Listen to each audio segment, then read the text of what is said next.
kualifikimi nëse është gjendje e rëndë ose e rëndë, është çështje e perceptimit të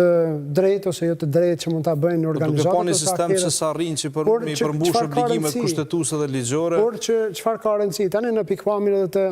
në pikpamje ose në perspektivë të praktikës profesionale time si avokat, çfarë mund të shoh është nevoja domosdoshme që të ngriten standardet e Këshillit Prokurorial, sepse kjo mënyrë të vepruarit, kjo mënyrë e vendimarrjes, kjo mbyllje përballë publikut, fakti që ndonjëherë kanë zgjedhur të riciklohen mes vete, fakti që ka dhe nepotizëm në sistemin e drejtësisë, veçanërisht është shprehur në gjykata dhe në prokurori. Unë jam i bindur që nuk adresohet dot me këtë ligj në tërësinë e problemeve që ekzistojnë. Por natyrisht një ligj i tillë,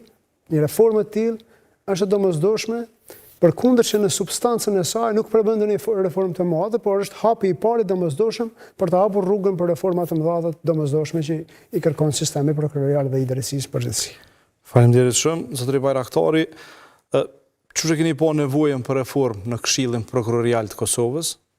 dhe rrugët që i ka ndjek qeveria për jetësimin e kësaj reforme sipas jush a kanë qenë rrugë të duhura? Natyrisht që reforma në sistemin prokurorial në përgjithësi me theks veçantë në Këshillin Prokurorial ka qenë dhe vazhdon me qenë e domosdoshme. Natyrisht është pak sa e vonuar dhe këtë natyrisht para së gjithash dhe në radhë të parë përgjithësinë ka sponsorizuesi i nismave legislative, sepse e kemi thënë edhe këtu edhe gjithandej vis-a-vis rëndësisë që ka një proces duhet me u qasë edhe atina në mënyrë që natyrisht edhe procesi me shku përtej procesit minimal të konsultimeve, me u siguru gjitha këteret relevant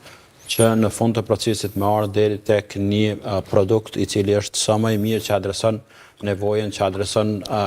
reformën, për çka natyrisht që u desht jashtëzakonisht kohë gjatë për të ardhur deri në këtë stad të procesit dhe unë besoj që me një proces më konstruktiv do të mund të rezultonte me një reformë ose me miratimin e kësaj nisme shumë më herët. E kemi shembull konkret, për shembull qoftë procesin e vettingut, pastaj e kemi edhe ligjin e zgjedhjeve ku ka pas një konsensus, ka pas një vullnet të subjekteve politike, ai ka rezultuar i suksesshëm dhe rrjedhimisht ka shkuar shumë më shpejt. Tash sa i përket kësaj nisme dhe asaj që kemi pa nga ana e gjykatës kushtetuese, unë vlerësoj që bazuar në rëndësinë që ka Këshilli Prokurorial si pjesë përverse e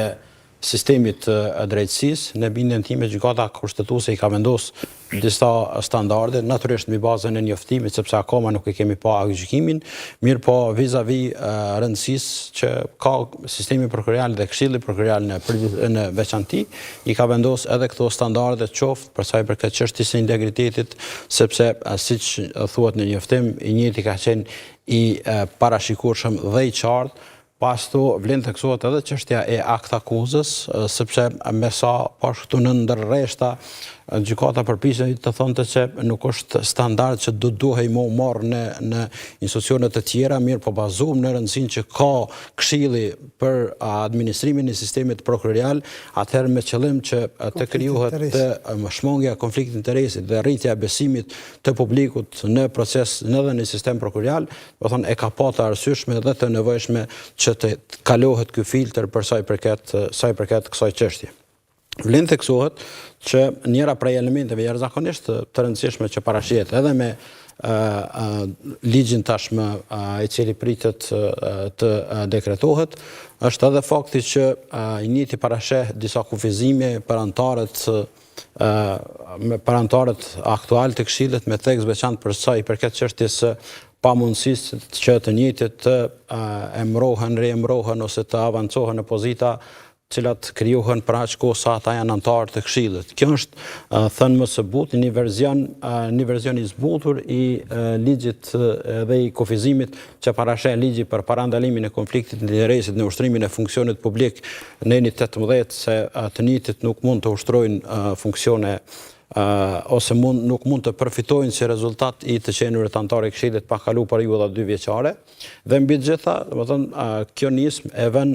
trajtimin e barabartë të anëtarëve të Këshillit Prokurorial pavarësisht bazës prej nga vinë, në mënyrë që ata të përkushtohen maksimalisht në ushtrimin e detyrave dhe përgjegjësive, sepse vërtet Këshilli ka punë jashtëzakonisht shumë, ka përgjegjësi jashtëzakonisht shumë, prandaj mundësia për mua angazhu me dhënë kontribut me u avancu procesi i sistemit prokurorial është e madhe dhe në këtë drejtim vlerësoj që kjo nismë i kontribon mas konsiderueshme edhe eliminimit të asaj që njihet si korporatizëm, por mbi të gjitha vlerësoj dhe shpresoj që